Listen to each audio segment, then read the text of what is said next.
My husband won't have sex with me until I earn it back. It hurts like hell. My husband, 34M, and I, 35F, have two beautiful children, ages 5 and 8. My husband is a police officer, and as such, works long stretches of time. When he's home, he doesn't have the bandwidth to be a husband or father and mostly sits in his computer chair, drinks, and watches TikTok. Holding a conversation is nigh impossible. I can see the pain in his eyes any time he has to interact with me. The last good thing we had together was sex. Yesterday, he decided last minute not to come to a birthday party with us because I was being annoying for asking him if I could have one Saturday a month to myself. He rolled his eyes and said, "I don't want to talk about this right now." I ended up taking both the kids alone, which is always sketchy because our son has autism and tends to wander.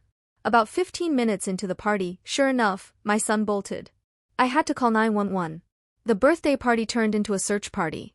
It was an absolute mess. I was an emotional train wreck. Thank God we found him, about a 45-second walk from the building we were in.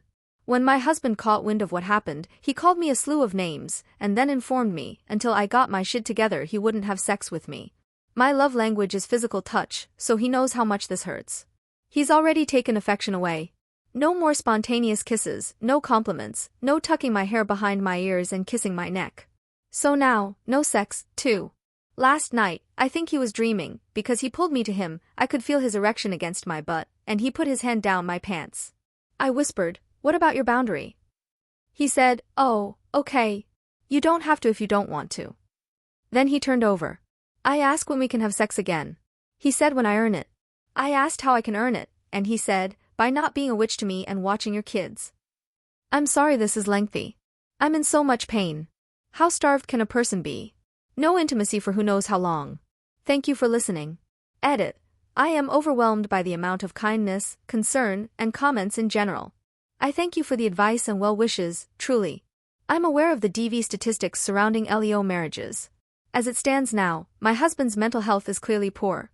That being said, I don't think the characterization of my husband is fair. It's my fault for posting in a state of turmoil. It's safe to say this is him at his worst. A few things. 1. He wasn't a cop when I married him. Not even close. We met in college at 19. He was studying economics/business administration. After graduation, he held 2 jobs which left him unfulfilled. At one point he thought about being a math teacher. Then, after talking to a friend of ours who was a 911 dispatcher, he became interested in first responder work. He was initially going to be a paramedic, then an officer at our local PD suggested policing. 5 years later, here we are. 2. He is laughably far from a narcissist. He was shy, funny, smart, and nerdy when I met him. He played Magic the Gathering with friends on the weekend. He was affectionate. He was respectful. There was no safer place than inside one of his hugs. I miss him daily. It feels like he had a lobotomy. 3. He's checked out, and yes, he's an a-hole, but there are glimpses of the old him. He took our kids to the indoor community center pool a few times this summer, and he cooks. He cooks well. He cooks more than I do because try as I might, I'm an absolute dunce in the kitchen. I can burn water. He said he enjoys cooking, and while he's never under any obligation, he prepares nice dinners way more than I do. Those are the good parts of him. That's when the veil is lifted a bit and I see him for a while again. He literally whistles while he works. 4. I am no victim. I can dish it out. I'm so angry with him for what he's become. Yes, childcare falls 100% on me. Yes, he gets angry when I'm out of commission in any way. If I'm sick, I take pills and move on, because it's easier than dealing with his annoyance.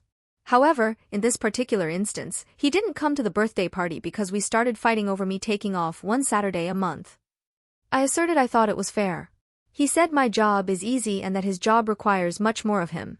He then said I wasn't compassionate when he had a sinus infection the last few weeks.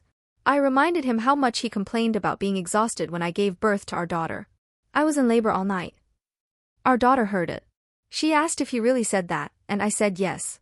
I'm horrified with myself for doing that. I shouldn't have brought it up in the first place. I was being annoying and a witch. It was incredibly inappropriate and damaging of me to air that grievance with our kids around. I'm deeply ashamed.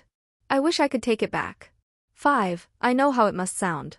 I know I look like a fool. I am aware using sex as a tool is shitty, especially when it was the glue between us. Maybe I'm an idiot, because I can't reconcile the boy I once knew as an abuser. Also, I don't share the view ACAB. I know plenty of partners in his department who feel loved and supported. It's my fault for specifying his job. Remember, he wanted to be a paramedic first. Yes, toxicity in law enforcement exists. I'm not convinced it's the norm, though.